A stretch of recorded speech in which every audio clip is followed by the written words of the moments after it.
Hey everyone, this is Ryan Young. I'm here with head coach Coby Karl. Coby, you guys had no assignment players, no two-ways, just the G League guys, and you guys got a huge win over Agua Caliente, who had assignment guys in two-ways. What does that kind of speak to the team tonight? Well, it means a lot, especially after the last game, home game that we had here. They came in yesterday and got some work done, and then they brought the focus, the toughness, and they let it fly. You know, we had guys who had tough games the previous night and came out and had no fear. One of those guys who's been playing out of his mind lately, Scott Machado. I asked him a question just saying, hey, where do you feel mentally? He says, I'm an NBA player. I think I've shown that.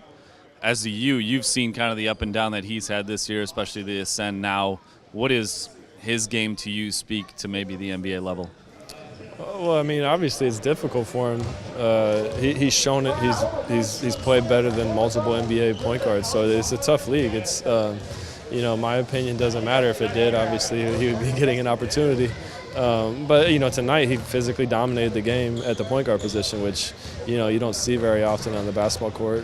You know, we struggle with their bigs, but he dominated their guards with his physicality.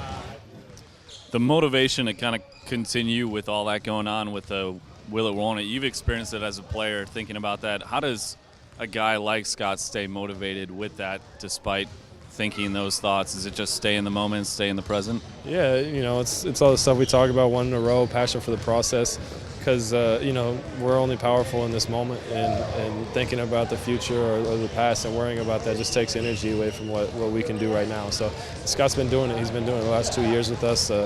It's a difficult path, but it takes a lot of pain and a lot of suffering to learn those things, and he's really taking it to heart and doing those things.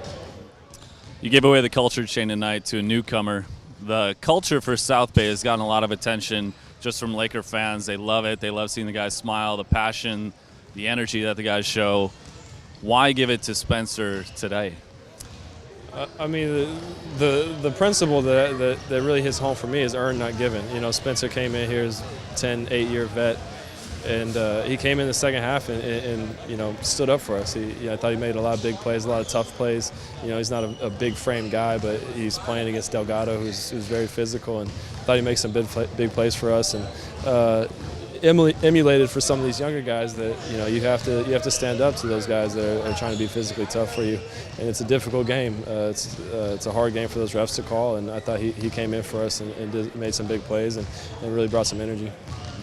Is there one other guy tonight that kind of stood out that maybe didn't stand out in the box score that really kind of contributed to this win? Yeah, I mean, I thought Dre was great. You know, I don't know what his stats were, but you know, he was solid. His plus minus was big. You know, him, and you already mentioned Scotty. I thought JJ had a really good game. You know, JJ just made all those plays that he's been making all season, where I think we had an air ball or a missed shot and kind of the energy drops and JJ swoops in from out of nowhere, or, you know, a deflection. You know, I think all those guys really contributed. But, you know, as always, you know, every guy who went out there tonight, you know, I think helped us.